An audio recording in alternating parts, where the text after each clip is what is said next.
horta marka koowaad xisbiga anaga xubnaankana aniga hadda xubinaan ka ahay marka waxaan rabaa adinka iyo aniga hadda xisbiga isku meelaan ka joognaa xildhibaan inaan ahay oona kelmadda la ECA xubinaan xisbiga madax laga wada noqon karo madaxdii waxaan u dooranay akhyaar wiilal iyo gabdho bale iyo odayaal iyo dhalinyaro intaba waxaan ugu dooranay sideedaba madaxda in lala shaqeeyo rabtaa haddii laakiin aan madax wada noqono wadan wada madaxa meeluu ka jira lama arko wadankaana meelahu dabka ka rabay ka mid ogaa in laga daaweeyo oo u baahan yahay waxay tahay qof walba wuxuu aaminsan yahay marka waxaan rabay maanta maadaama xisbiga soo galaysaan xisbiga sidaas uu sheegay Cariif iyo Bashiir bay ka dhawaajiyeen dad aad u badan soo dalbado soo galaya waxaa la sameyn doonaa unugyo kala duwan unugta dhalinyarada haweenka aqoon-yahanka dadba meel ay yeelan doonaan qolaba meesha ay yeeshaan doorashay ku sameysanaay gudoomiyaha ninkii loo doorto marka dhalinyarada ninkaas anaga na hogaaminaya hadii 2 sano la siiyo hadii 4 sano la siiyabana waa in lala shaqeeyo gabdhaha gabadhii loo doorto waa in lala shaqeeyo taas waa qodob marka oo xubinimada ku saabsan xubinimadu maalin iskama korto maanta inta timaado hore marto waa dhici kartaa hadaad abaabulka iyo shaqada iyo ku wanaagsan tahay oo adiga hore is soo dhigtana horaad maraysaa hadaa adiga abaabulka iyo aad ku wanaagsanayna hadee qof hore ku soo qaadaysa ma jiro xisbiga horta taas weeye number 1 number 2 muxuu yahay marka nolosha xisbiga xogaa waxaa laga yaabaa in dadka qaar ay madaxooda ka guuxayso xisbiga waa nolosha ugu muhiimsan ee siyaasadda dal walba adduunka uga jira dhaqan anaga noo gooniya ma siyaasadda looga qayb qaata aragtidaada siyaasadeed kaliya ma cabiri kartid hadda ra'yi kaleeda Soomaaliya waxa ka jira oo xaafadiina aad degan tahay aad ka timaado Shibis ama Buluxubey ama Tawfiiq meesha degan tahay ka imaaw aan ra'yi qabtido israad walaa waxaan in la yiraahdo way si aad ku gaarsiiso madaxda ama dalka dadka ka taliya sida ugu fudud waa inaa xisbi ka tirsanta marka xisbi ka tirsan tahay hoggaan aad leedahay hoggaankaaga u imaanaysa hadda xildhibaan way wax aad rabtaan oo dibsateen oo baarlamaanka la rabo in la geeyo haday jiraan wixii maanta ka dambe meela keentaana leedihiin hoggaan aad leedihiin dhalinyaro hoggaankiina dhalinyaro u soo qoraysaan waxa leedahay anaga waxaas oo dawladda Soomaaliya ay sameysay ama dalkeena lagu sameeyay raali kama niin waxaan rabnaa inaad naga qaado oo tala naga geyso marar badan oo kamid ah waxa maqashaan mooshin ma doonayna adigoo lana waa arag marar badan mooshinka horta waa talo kelmadda waa la af Ingiriisi wax badan oo wadanka Soomaaliya waxa jira dadka ay jecel yihiin laakiin af Ingiriiska ay ku neceb yihiin Soomaalida aad ay talo u jeceshaa maanta dhan adaa tagto oo dhulkaas aad dadka qabaa'ilka markaa heshiisiinayna madaxweynaha uu noo diroon dawlad goboleedyada dhisaynay dadka maanta waaga subaxii soo bilowday ilaa caawa inaa fadhisaa laga yaabaa midba maxay la tahay waxa laga yaabaa 9 qofood shirkaas inay ku jirto qof walba inuu hadlo rabaa waa talo marka iyo soo jeedin horta taladay soo jeedinta waa jeceshiin laakiin markii magaca gaalo loo yeelo leeyahay waa mooshin hadaa maqashiin marka calooshaayda xanuuna macnaheedu waxa way hadda waxaad dhibsateen magaalada ka jira example aan rabaa maalan inaan dhahno waxba dhibsateen magaalada ku jiraan waxaan la ka dhaafaa rabtiin inaad tiraadin waxaan noo imaanaysiin aniga iyo xildhibaanka waxa leedihiin soo jeedin u gudbiya baarlamaanka waxaas in la ka dhaafaan rabnaa waxaas markii baarlamaanka la geeyay magac ay leeyihiin marka xeer uu leeyahay baarlamaanku magaciis marka waxaas mooshin la marka hadda kadib mooshin maqashin ha iska xanaaqinina waa laga yaabaa mooshin dhibsateen inuu jiro mararka qaar oo istiraadaan wallahi midkan maxaa loo keenay laakiin mooshintu waa soo jeedintuna waxay ku saabsan tahay hadda example aan dadka siyaa aniga qodob labaad aan rabaa inaan u gudbo oo ah marar badan waxa maqashaan hadda ninkii Bashiir soo sheegay mucaaradku waa qaran dumis mucaaradku waa sidaas mucaaradka example aan idin siinaya maalin dhaweed waa ka waraysan qalbi dhagax nin la yiraahdo la dhiibay dawladeena soo qabatay Ethiopia u dhiibtay in laga hadlo ma rabteen mise in laga hadlina rabteen in laga hadlo macnaheedu marka waxay tahay hadaa ka hadasho mucaarada ku tahay dawladda marka ha hadlin miya marka waa ina ogaanaa marka mucaaradku sidiisaba dhinaca miraayada ka taagan yahay miraayada dhinaceeda kalena dawladda ka taagan xukunka dad markaas fadhiya labadooduna waxay qayb ka yihiin dawladnimada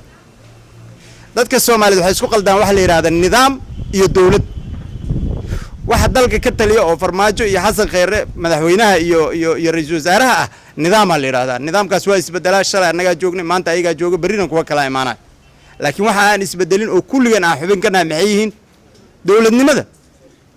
marka qof inuu asaga dawladnimada iska dhigo yiraahdo aniga dawladnimada waa laga fiican yahay u fiirsada macnaheedu marka maxay tahay xisbigan UPD la yiraahdo waxa laga yaabaa marka laabataan caaw dad badan ay aragtaan tiraadaan xisbi mucaarada ku biirteen in la yiraahdo laga yaabaa marka waa ina idin sheegaa mucaaradka shaqadiisu maxay tahay mucaaradka shaqadiisu waxay tahay waxa khaldan inuu toosiyo haddii marka aan lagu toosin adiga hadda waa soo kortay waa weynaatay iskoola aaday intaas hooyo aabaa kula shaqeynayso waa lagu daba socday haddaan lagu daba socon lahayn dad badan oo la daba socon Soomaalidu waxay ku maamaadaa gaalo waa ilmo la daayay tiraada Soomaa gaalo waa ilmo la daayay wal idbu way procedure-kii la bari way wixii la bari waraa salaada duko waraa saanyeen dawladda hadii saas la yeelo ilmo la daayay noqonaysa meesha rabtay ka baxaysa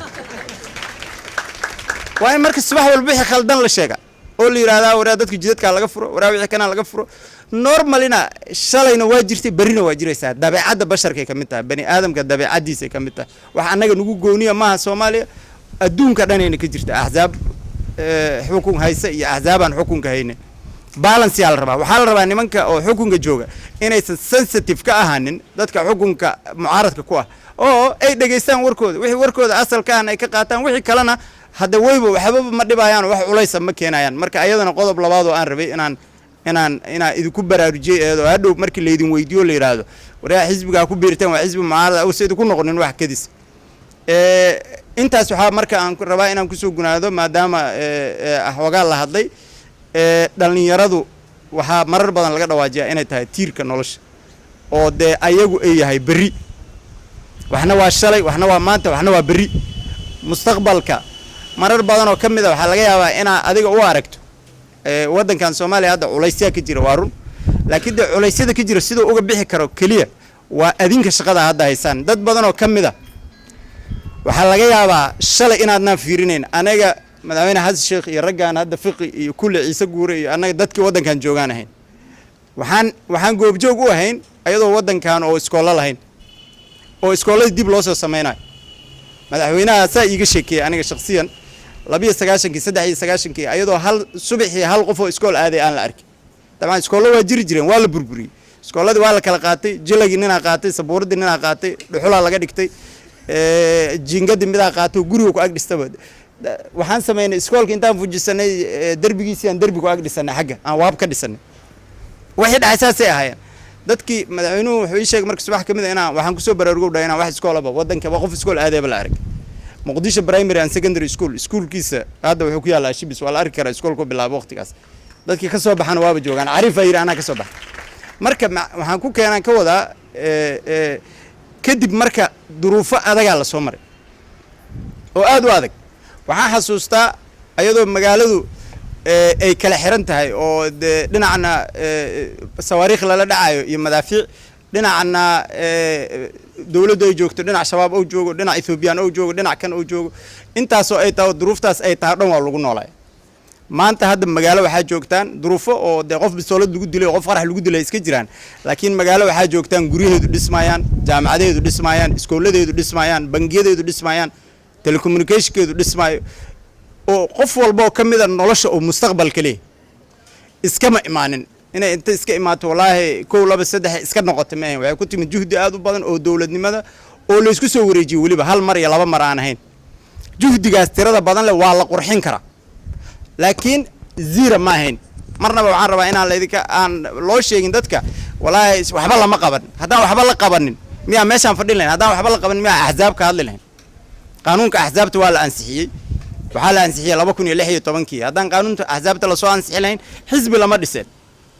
haddaan xisbi la dhisin nolosha siyaasadeed si aan qabiil ahayn oo looga qayb galo ma lahan marka waxaa la idinka rabaa in aad u fakartaan inay berri mar walba ay fursad u jirto fursadii shalay jirtay iyo tan maanta jirtay iyo tan berri jirtana mar walba tan berri jirtaa badan fursado waaweyn aad haysataan dadkiinaan hadda waqtigan ku soo aaday oo ama tacliintooda hadda wata ama tacliintii hadda ka soo baxay fursado aad u waaweyn haysataan aad iyo aad ma hasantiin gudoomiyaha iyo waa u mahad celinaya xubnaha kale waxaan rabaa inaan idin sheego dadku waxay ku kala aruuri doonaan ahzaab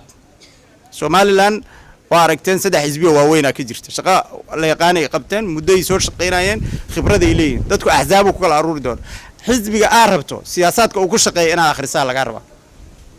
muxuu deganaanshaha dalka ka aaminsan yahay xiriirka arrimaha dibadda muxuu ka aaminsan yahay federalismka muxuu ka aaminsan yahay diinta iyo dawladnimada xiriirka leedahay muxuu ka aaminsan yahay dhaqaalaha dalka muxuu ka aaminsan yahay dhalinyarada muxuu ka aaminsan yahay tacliinta muxuu ka aaminsan yahay muxuu ka soo qabtay waxa soo dhan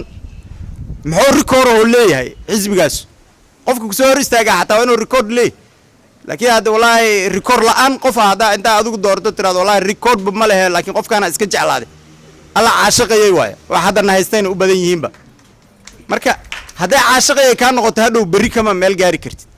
لكن أنا ريكورد الدراسيين عذابت إسكا فيرسان هذا يو بي دي الدورتين طبعا سومالي الريجوران وإسكا بدنتاي